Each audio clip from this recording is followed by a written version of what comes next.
some of the leading indicators are showing that this could potentially be as deep as what we saw with the Great Depression.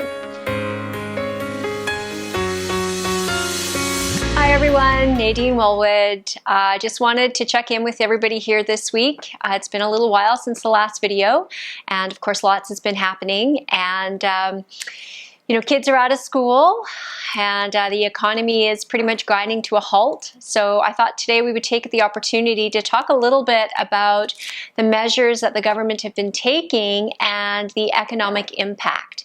So one of the things for me that was extremely important, and when talking to a large number of my clients, we knew that the recession was coming.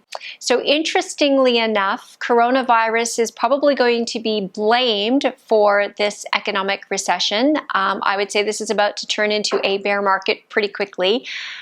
But it is important to note that although coronavirus was the trigger, it was a very loaded gun. And I'm going to explain a little bit about that here as we go through today's video. Important to note that everything runs in cycles. So we have bull markets and then we have bear markets. We have recessions that typically are triggered about every 10 years or so. And if it's not coronavirus, it is something else. But one of the things that's important for me to bring up is, and I've told this to all of my clients over the years as I've shared with them, in 2010, the Federal Reserve actually published a report. And in that report, it came out in December of 2010. In the report, it actually stated that PE ratio, so price to earnings ratios, would be half of what they were. So in layman's terms, if you owned $100,000 in the stock market, based upon the PE ratios, the price to earning ratios, that by 2020, those PE ratios would be half. So your 100,000 would be 50,000. Okay, so just to make that very clear. They predicted that back in 2010. They also noted, and this is probably the bigger and most important part of that, is that it would recover by 2025, so 5 years to recover, to 8.4. So they had a PE ratio of 15. It was going to go down to 7.5 with a recovery of 8.4 in 5 years.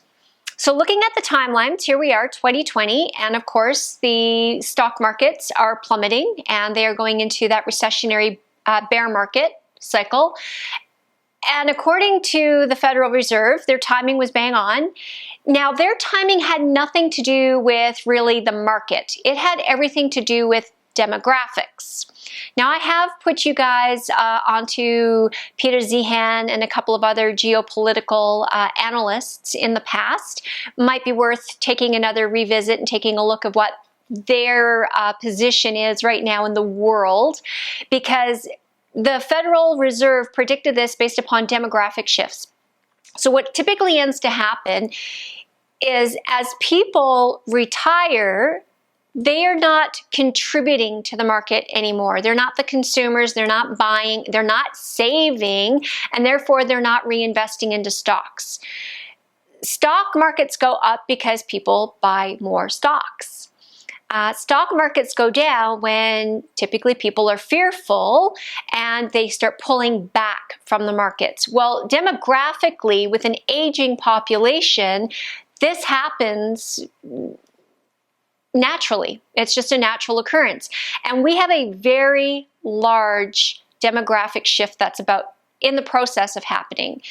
So we have one of the largest age and one of the demographic in the world that we're seeing today, a bubble, for lack of a better word, but a bubble. And that bubble is our baby boomers. And they are actually retiring and pulling out of the markets because now they're spending that money to retire. They're no longer saving. So the Federal Reserve made this prediction in 2010 that by 2020, we would see the stock market basically reduced to half. They don't see it recovering. So that was their other part, and probably the part that they saw as I see as more important to talk about today is, going from half 7.5 to 8.4 is a pretty flat scenario, a pretty stagnant environment. We're not seeing another big boom anytime soon. And if you combine that now with some of the geopolitical analysts and what they're saying around the US pulling back and the world market and how everything is playing out, I think that we are going to see a pretty stagnant market for some time. I think the next 5 to 10 years in particular are not going to be anything that we have seen typically in my lifetime. And when you look at some of the graphs and the trends, and you look at some of the historical statistics, some of the leading indicators are showing that this could potentially be as deep as what we saw with the Great Depression. So I'm not looking to scare anybody, but it's important if we want to get through any crisis, we want to be prepared for that crisis. So things are already well underway. There's no stopping a freight train when it starts moving. I think the economy is moving backwards. And so let's talk about coronavirus, because coronavirus is the trigger. There was a very loaded gun. Coronavirus was the trigger. It's we can't go backwards on what's already been done. The government and the reactions and the actions that they've taken, I think, are going to compound the problem that already existed.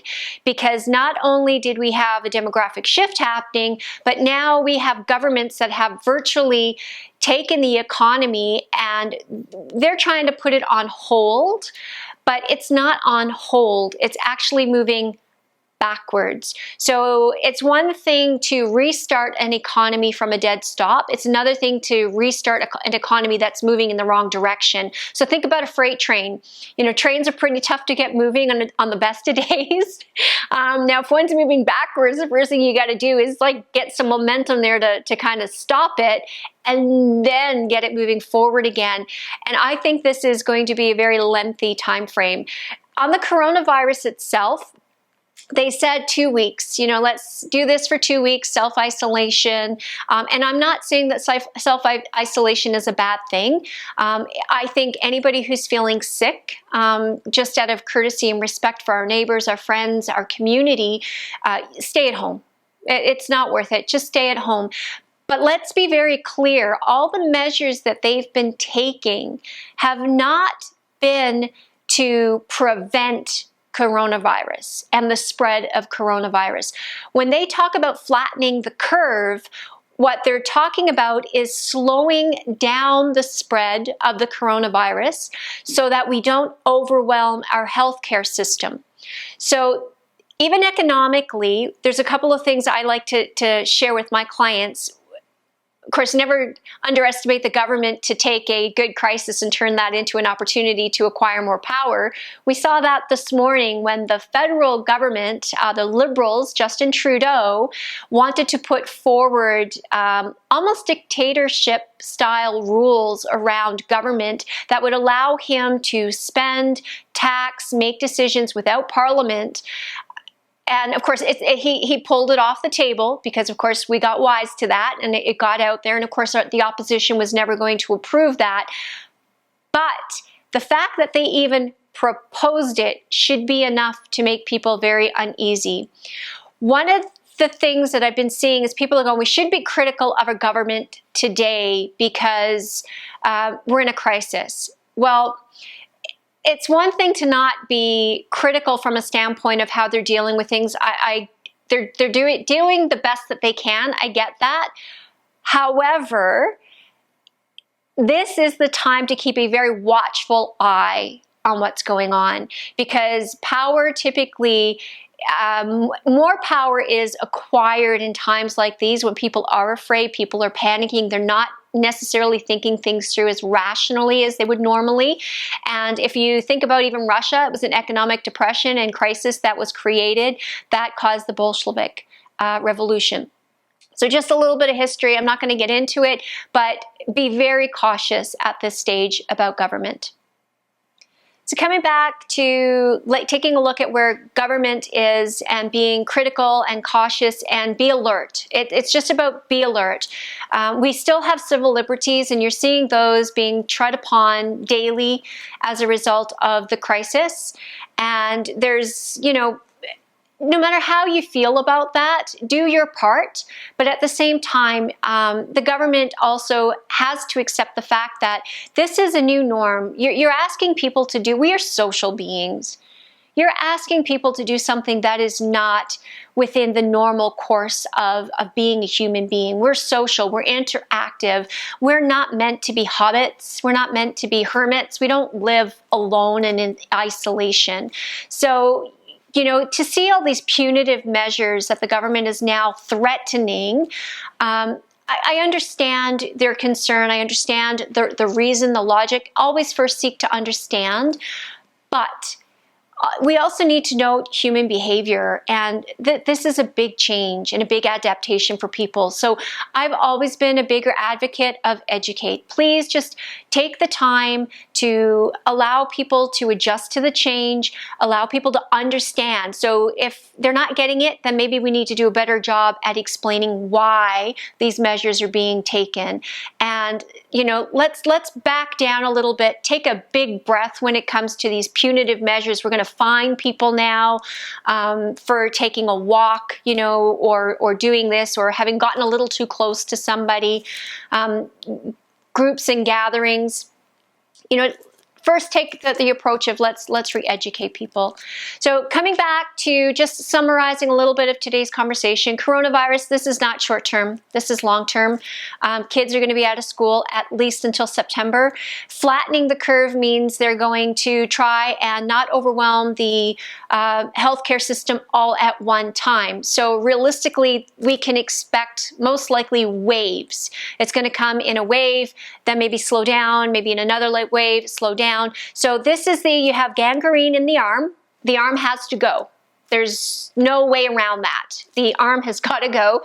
You've got two choices. You can take an axe to it, which is let coronavirus run its course, and take no measures, and it's going to boom and then quell out, like what we saw in China most likely. Italy did somewhere in between, or it's the butter knife approach. So the arm still has to go, but rather than take the axe to it, which is very messy and probably a little bit more painful in the short term, we're going to take the butter knife, and it's not going to be as painful or as messy in the short term, but it is going to be far more drawn out. But in the end result is the same. You're still going to lose the arm. And forgive me for using analogies, but I think hopefully this helps people to understand economically this is going to be a long-term ride. So settle in, get prepared, be prepared. At least then you're not getting caught and it's not a shock. So if people have questions for me, I would be more than happy to answer them. Thank you so much for all the messages, all the questions, all the comments that we have been receiving. They are wonderful. I have to admit, honestly, that I haven't gotten to read all of them. There has been a lot of them coming in, but I do read a good chunk of those. And if you like the videos, please subscribe. Tell your friends, share the video. Don't forget to hit the notification, the little bell, and send us your questions. I'm happy. We have nothing but time on our hands, it seems, to answer your questions and to be here for you. Everybody, stay safe. Sending out lots of love and compassion for you, your friends, your neighbors. And it's amazing to see, always in times of crisis like this, I've noted just even around the dog park or the few areas we've been out, people have been a little bit more smiley, friendly. It's wonderful to see. It's too bad sometimes it takes a crisis to do that, but this is where community comes in, and it's so important. So take care, stay safe, and we'll talk soon.